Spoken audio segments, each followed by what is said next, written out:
Olá, queridos alunos do quinto ano, aqui é a Prof. Gabi. Eu estou aqui para mais uma aula de Geografia e hoje nós iremos concluir a unidade 6 da apostila 1 de vocês. Então, antes que nós peguemos aí na apostila, né, a partir da página 142, eu quero fazer aí uma breve recapitulada do que nós já vimos dessa unidade, onde nós vimos sobre a primeira e segunda revolução industrial. Hoje nós vamos falar mais sobre a terceira revolução industrial. Então, a primeira revolução industrial ocorreu no século XVIII, né, com a descoberta e da utilização do carvão, né, do ferro, aonde surgiram os primeiros transportes a vapor, né, a energia ao vapor. Depois nós vimos um pouquinho sobre a evolução tecnológica aí no meio do transporte, a utilização dos carros, né, os meios de transportes que existem hoje, que foi através da utilização do petróleo, descoberta da eletricidade, né? Isso ocorreu na segunda metade do século XIX, mas os carros só se popularizaram no século XX. Neste período aí, ele foi conhecido como Segunda Revolução Industrial. E hoje, se você for ver aí o nosso título do que nós vamos trabalhar, os meios de comunicação ao longo do tempo, né? Então, nós vamos falar um pouquinho sobre a terceira Revolução Industrial, que aconteceu em meados do século XX e vem até os dias de hoje, com a tecnologia, a invenção da internet, né? A invenção de robôs, a utilização da robótica, engenharia genética, biotecnologia. Então, hoje nós vamos falar sobre isso, sobre os meios de comunicação. Como que os meios de comunicação eles estão evoluindo, né? Como que a tecnologia está avançada, principalmente aí nos meios de comunicação. Nós estamos agora utilizando um desses meios, né? Com as aulas online, com as aulas em vídeo.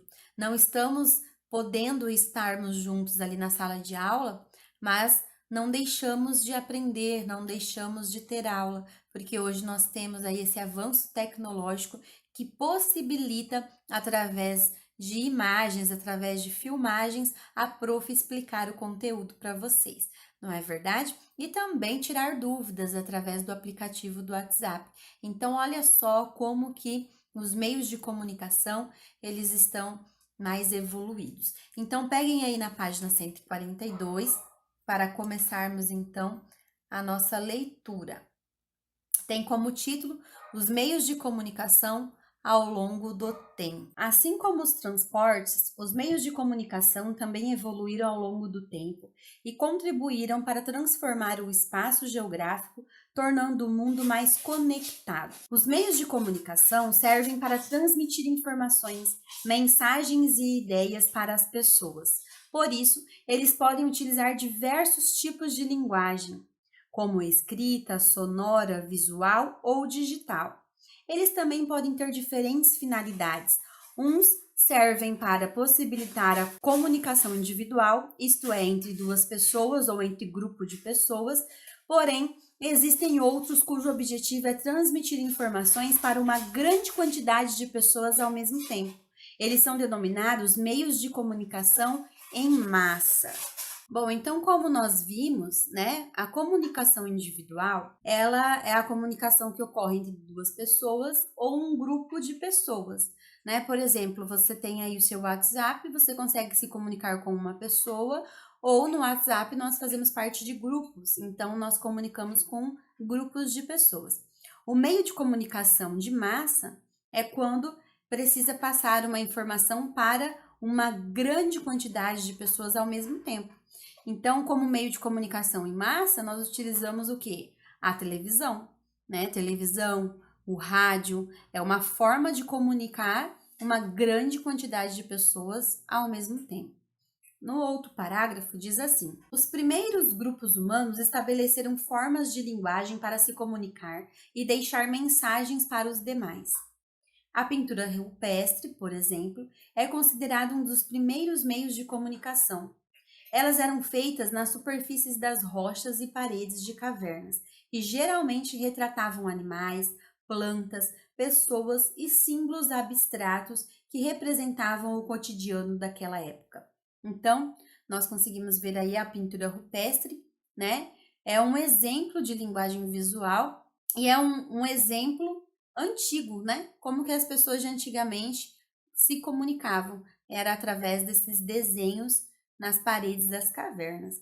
No último parágrafo diz assim: a pintura rupestre é um exemplo de linguagem visual. Porém, com o passar do tempo, novas formas de linguagem foram desenvolvidas por grupos humanos espalhados por diversas regiões do mundo. Algumas comunidades tradicionais, por exemplo, ainda se comunicam por meio dos sons produzidos por tambores ou outros instrumentos musicais. Então, olha só que interessante, né? Grupos de pessoas se comunicando através do som produzido por tambores. Então, existem aí várias formas de comunicação. Vamos pegar aí na página 143, diz assim: os meios de comunicação foram aprimorados com o desenvolvimento da escrita.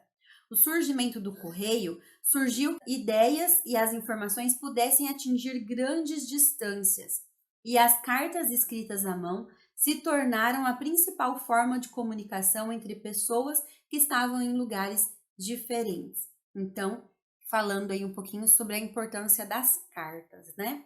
Durante muito tempo, a comunicação em massa era realizada por meio da circulação de jornais e revistas. Não se sabe ao certo quando esse meio de comunicação foi inventado, mas a invenção da máquina de impressão pelo alemão Johannes, né, foi no século XV. As informações que antes eram escritas manualmente em folhas de papel passaram a ser impressas, tornando a publicação de jornais e revistas e livros mais rápida e mais abrangente devido à maior quantidade. Então, olha só que interessante, né? Também a questão da impressão. Muito bom mesmo, porque facilitou, né, o trabalho aí da impressão dos jornais, ficou mais rápido. A número 4, pergunta número 4. Observe a fotografia a seguir de um jornal antigo, compare-o com o jornal de hoje. Quais transformações ocorreram nos jornais ao longo do tempo? E aí, quais foram as transformações que ocorreram nos jornais ao longo do tempo? Analisando a foto desse jornal aqui na página 143, com os jornais atualmente, o que mudou? Né? Essa resposta vai ser uma resposta pessoal. Você vai analisar e colocar aí a sua observação. O que mudou? O que está diferente aí para você? Nós podemos citar até a qualidade do papel utilizado aí na impressão. Então, fica aí a critério de cada um de vocês a sua resposta aí na questão. Vocês sabiam que os jornais e revistas, eles também publicam charges e histórias em quadrinhos, não é verdade? E existe isso para entreter o leitor. Então, não tem como nós falarmos aí dos jornais e deixarmos de falar sobre Ziraldo. Está aí na página 144. Tem a foto dele, embaixo da foto está escrito: Ziraldo é um dos principais cartunistas do Brasil. Nós podemos chamá-lo tanto de cartunista como de quadrinista. Ele nasceu em 1932 em Minas Gerais e ele é o maior cartunista, um dos maiores cartunistas brasileiros. Ele criou alguns personagens muito conhecidos, como por exemplo a história do Menino Maluquinho.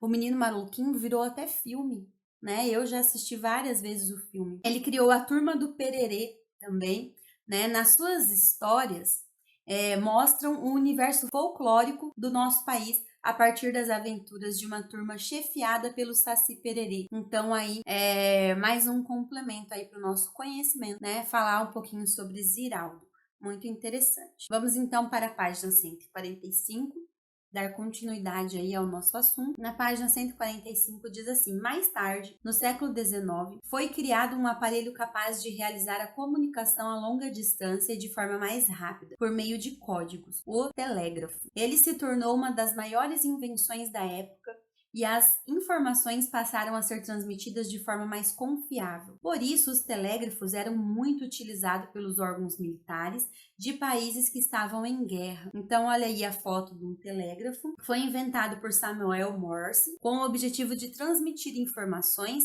a longa distância por meio de códigos. Então, o telégrafo ele enviava códigos, certo? Aí nós temos a foto para vocês poderem analisar. Somente com a invenção do telefone, as pessoas passaram a se comunicar mais facilmente. O aparelho de telefone ele foi inventado em 1860 pelo cientista britânico Alexandre Graham Bell. Naquela época, somente as famílias mais ricas tinham acesso aos aparelhos e as chamadas não eram realizadas de forma direta. Era necessário ligar para uma central telefônica e nesse local as telefonistas recebiam as chamadas e transferiam a ligação para a pessoa com quem se desejava falar. Então, você não conseguia fazer a ligação direto, você pegar o telefone e ligar para a pessoa desejada. Você teria que ligar para a central, pedir para a telefonista fazer a ligação, então ela te ligava com o número desejado. Nós temos ali a foto de uma telefonista operando uma central telefônica para realizar essas ligações. Mais tarde, no século XX, a popularização do rádio permitiu que notícias, músicas, novelas e partidas de futebol fossem transmitidas para milhares de pessoas ao mesmo tempo. É aquilo que nós falamos sobre a comunicação em massa, né? Com a linguagem sonora, o rádio se tornou um dos principais meios de comunicação de massa do mundo. No Brasil, a primeira transmissão de rádio ocorreu em 7 de setembro de 1922, com o discurso do presidente da época, Epitácio. De lá para cá, o aparelho se transformou ao longo do tempo e atualmente a programação do rádio pode ser escutada por meio de aplicativos instalados em equipamentos eletrônicos, como por exemplo os smartphones. Hoje em dia, com o nosso aparelho celular, nós temos tudo isso. Nós temos aí o rádio, a televisão, nós conseguimos nos conectar com o mundo todo em nossas mãos, através do nosso aparelho celular. Olha como que a tecnologia ela vem evoluindo. Não é mesmo? Vamos para a página 146. Aqui continua dizendo assim: apesar dessas transformações, os brasileiros sempre mantiveram o hábito de utilizar o rádio para escutar músicas, saber das notícias, da previsão do tempo, dos locais de trânsito na cidade e etc. Então aqui nós temos duas imagens, um aparelho de rádio antigo e na outra imagem diz assim: é possível ouvir rádio atualmente utilizando aparelhos como o smartphone, Então, olha como que o rádio mudou também ao longo dos anos. Após essas duas imagens, continua o texto dizendo assim: décadas após a invenção do rádio, surgiu um novo aparelho que foi capaz de transformar os meios de comunicação ao unir as linguagens visual e sonora, que foi o quê? A televisão. A televisão se popularizou no século XX, e hoje faz parte do dia a dia das pessoas. A primeira transmissão realizada no Brasil ocorreu em 1950 e naquela época as imagens eram em preto e branco. Atualmente, os dados do IBGE revelam que mais de 95% das casas brasileiras possuem pelo menos um televisor. E aí nós também podemos falar como que a televisão ela evoluiu, Antes ela era grandona, era uma caixa grande e agora as televisões estão cada vez mais fininhas, maiores, A qualidade da imagem cada vez melhor. O último parágrafo diz assim: esse meio de comunicação é utilizado para transmitir telejornais, partidas de futebol e outros esportes em tempo real, novelas, filmes, programas, desenhos, séries e uma enorme quantidade de publicidade por meio de imagens coloridas e digitais. E aqui nós temos uma atividade. A pergunta número 5. Você costuma escutar rádio ou assistir a televisão? Com que frequência? O que você costuma escutar ou assistir? Então, são perguntas pessoais, vocês irão analisar aí e colocar a sua resposta. Se você escuta rádio ou se assiste a televisão, com que frequência, se é todos os dias, se é apenas alguns dias na semana, né? O que você costuma escutar ou assistir? E o último parágrafo da página 146 nos diz assim: hoje em dia, um dos principais meios de comunicação individual é o telefone celular. Grande parte das chamadas é realizada por meio desses aparelhos. Eles são pequenos, não possuem fios e por isso as pessoas podem utilizá-los em qualquer lugar. As chamadas não precisam mais ser conectadas às centrais telefônicas e são realizadas diretamente entre uma pessoa e outra. Realmente, o aparelho celular facilitou muito a vida, né, da população.